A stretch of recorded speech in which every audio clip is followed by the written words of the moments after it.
A People's War, Chapter 16. Quote, "We, the governments of Great Britain and the United States, in the name of India, Burma, Malaya, Australia, British East Africa, British Guiana, Hong Kong, Siam, Singapore, Egypt, Palestine, Canada, New Zealand, Northern Ireland, Scotland, Wales, as well as Puerto Rico, Guam, the Philippines, Hawaii, Alaska, and the Virgin Islands, hereby declare most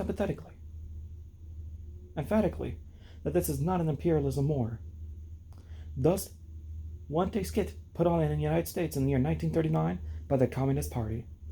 2 years later, Germany invaded Soviet Russia, and the American Communist Party, which had repeatedly described the war between the Axis powers and the Allied powers as an imperialist war, now called it a, quote, People's War against fascism. Indeed, almost all Americans were now in agreement, capitalists, communists, Democrats, Republicans, poor, rich, and middle class, that this was indeed a people's war. Was it? By certain evidence, it was the most popular war the United States had ever fought. Never had a great proportion of the country participated in the war. 18 million served in the armed forces, 10 million overseas, 25 million workers gave up their pay, enveloped regularly for war bonds. But could this be considered a manufactured support? That's all the power of the nation, not only for the government, but the press, church, and even the chief radical organizations was behind the calls for all-out war? Was there an undercurrent of reluctance? Were there unpublicized signs of resistance? It was a war against an enemy of unspeakable evil. Hitler's Germany was extending totalitarianism, racism, militarism, and overt aggressive warfare beyond what an already cynical world had experienced. And yet, did the governments conducting this war, England, the United States, the Soviet Union, represent something significantly different, so that their victory would be a blow to imperialism, racism, totalitarianism, militarism in the world? Would the behavior of the United States during the war, and military action abroad, and treatment of minorities at home, be in keeping with the People's War? Would the country's wartime policies respect the rights of ordinary people everywhere to life, liberty, and the pursuit of happiness? And would post-war America and its policies at home and overseas exemplify the values for which the war was supposed to have been bought? These questions deserve thought. At the time of World War II, the atmosphere was too dense with war fervor to permit them to be aired. For the United States to step forward as a defender of helpless countries matched its image in American high school textbooks, but not its record in world affairs. It had opposed the Haitian Revolution for independence from France at the start of the 19th century. It had instigated the War with Mexico and taken half of that country. It had pretended to help Cuba with freedom from Spain and then planted itself in Cuba with a military base. Investments and rights of intervention. It had seized Hawaii, Puerto Rico, Guam, and fought a brutal war to subjugate the Philippines. It had, quote, opened Japan to a trade with gunboats and threats. It had declared an open-door policy in China as a means of assuring that the United States would have opportunities equal to other imperial powers in exploiting China. It had sent troops to Peking with other nations to assert Western supremacy in China and kept them there for over 30 years. While demanding an open door with China, it had insisted, with the Monroe Doctrine and many military inventions, on a closed door in Latin America. That is, close to everyone but the United States. It engineered a revolution against Colombia and created the, quote, independent state of Panama in order to build and control the canal. It sent 5,000 Marines to Nicaragua in 1926 to counter revolution and kept a force there for 7 years. And intervened in the Dominican Republic for the 4th time in 1916. And kept troops there for 8 years. Intervened for the 2nd time in Haiti in 1915 and kept troops there for 19 years. Between 1900 and 1933, the United States intervened in Cuba 4 times, Nicaragua twice, and Panama 6 times, in Guatemala once, and Honduras 7 times. By 1924, the finances of half the 20 Latin American states were being directed to some extent by the United States. By 1935, over half of U.S. steel and cotton exports were being sold in Latin America. Just before World War I ended, in 1918, an American force of 7,000 landed at Vladivostok as part of the Allied intervention in Russia and remained there until early 1920. 5,000 more troops were landed at Archangel, another Russian port, also a part of an Allied expeditionary force, and stayed for almost a year. The State Department told Congress, quote, all these operations were to offset effects of the Bolshevik Revolution in Russia. In short, at the entrance of the United States into World War II was, as so many Americans believed at the time, observing the Nazi regimes and invasions. To defend the principle of non-intervention in the affairs of other countries, the nation's record cast doubt on its ability to uphold that principle. What seemed clear at the time was that the United States was a democracy with certain liberties, while Germany was a dictatorship, persecuting its Jewish minority, imprisoning dissidents, whatever their religion, while proclaiming the supremacy of the Nordic, quote, race. However, blacks looking at anti-Semitism in Germany might not see their own situation in the U.S. as much different, and the United States had done little about Hitler's policies of persecution. Indeed, it had joined England and France in appeasing Hitler. Throughout the 30s, Roosevelt and Secretary of State Cordell Hull were hesitant to criticize publicly Hitler's anti-Semitic policies when a resolution was introduced in the Senate in January 1934, asking the Senate and the President to, quote,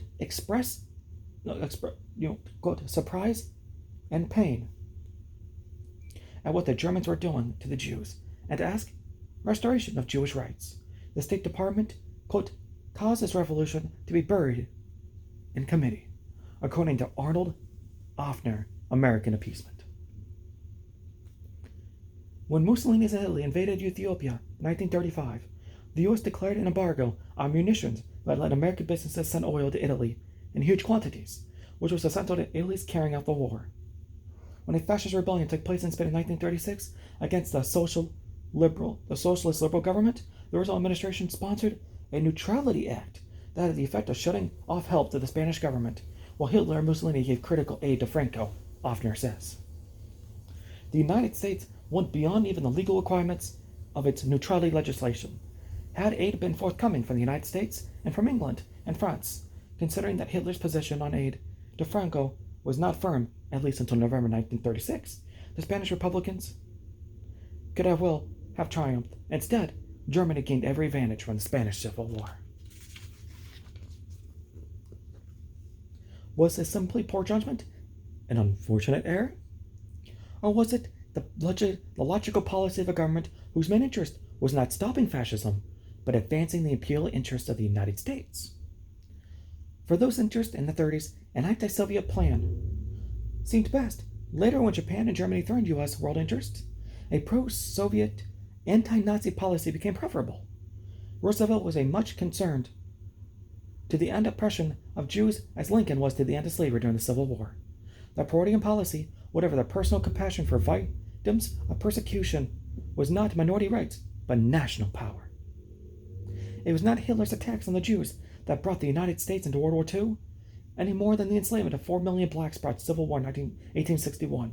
Italy's attack on Ethiopia, Hitler's invasion of Austria, his takeover of Czechoslovakia, his attack on Poland, none of those events even caused the United States to enter the war, although Roosevelt did begin to give an important aid to England. What brought the United States fully into the war was a Japanese attack on the American naval base at Pearl Harbor, Hawaii on December 7th, 1941. Surely it was not the human concern for Japan's bombing of civilians that led to Roosevelt's outrage call for the war. Japan's attack on China in 1937, her bombing of civilians at Nanking, had not provoked the United States to war. It was the Japanese attack on a link in the American Pacific Empire that did it. So long as Japan remained as well-behaved a member of that imperial club of great powers who, keeping with the open doors policy, were sharing the exploitation of China, the United States did not object. It had exchanged notes with Japan in 1917, saying, quote, the government of the United States recognizes that Japan has special interest to China. In 1928, according to Akira Aire, after imperialism, American consulates in China supported the coming of Japanese troops. It was when Japan threatened potential U.S. markets by its attempted takeover of China, but especially as it moved toward the tin, rubber, and oil of Southeast Asia, that the United States became alarmed and took those measures which led to the Japanese attack, a total embargo on scrap iron and oil in the summer of 1941. I'm going to stop there since I'm recording on my phone. I don't have a ton of room and battery power to go on much longer, but we'll pitch this 4 times. But that right there just gives people, a lot of insight that yes, there's a lot of wonderful things the United States regarding rights and freedom and giving aid to countries who were under dictatorships or are suffering from negative foreign influence. At the same time, what Howard Zinn mentions in that text, and quoting the different authors and journalists who were around at the time, that look, we did very terrible things prior to World War II, during and afterwards. When he talked about the Haitian Rebellion, FDR and his government actually helped write the Haitian Constitution they have today. And that's why they were oppressed for so long, because of that. But also, Franco came to power in Spain, that fascist dictator, which, by the way, fun fact, Pablo Picasso was in Spain and he had to flee because his art was banned. Fun fact for the day. But yes, we cut off aid, that was a good thing. But in reverse, we were allowing oil supplies to go to Italy. See, that just shows there's so much contradiction in the history textbooks of today. We're not 100% the heroes we claim to be, right?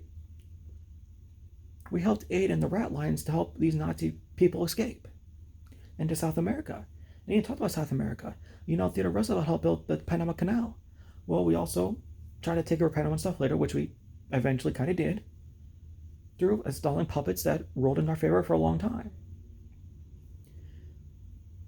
And he kind of listed out the different coups d'etats the United States helped orchestrate or assisted in that were being done by other people. And it's just the level of blatant hypocrisy that, the United States says we care about human rights and care about anti-dictatorships and totalitarianism and militarism, but we're the ones doing it. And a fun fact too, when he talked about Germany, 2 things. One, we could have tried to get in sooner and stop that. And yes, the only reason why we got in was because Japan bombed us, and of course, we were actually cutting off their oil supply in the Philippines because Japan was trying to take over China, and that's how they retaliated. All right. But here's the thing about Germany. Number one, well, give FDR credit. He lied his ass off to try to get us involved, and that's something I don't think he mentioned in the book. But FDR lied his ass off trying to get us involved because he knew how big a threat Hitler actually was to the European world. But number two, here's the thing. After World War II was over, first of all, we didn't help save as many Nazis as Soviet Union did, by the way. But also, the United States under the Harry Truman, they went forward with something called Operation Paperclip, where we hired Nazi government officials into our government.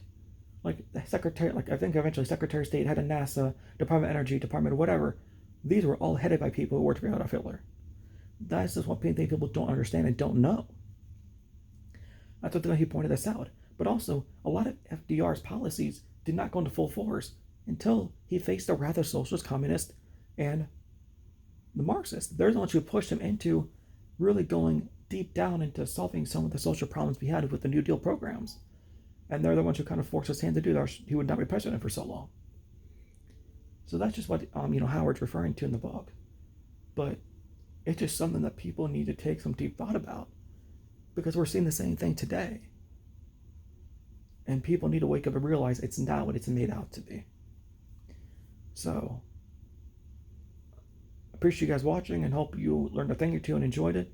Again, always feel free to leave comments below on what your thoughts are, or if you'd agree with Howard or anything in the book that I've read so far, let me know. Other than that, I hope you guys have a great rest of your day.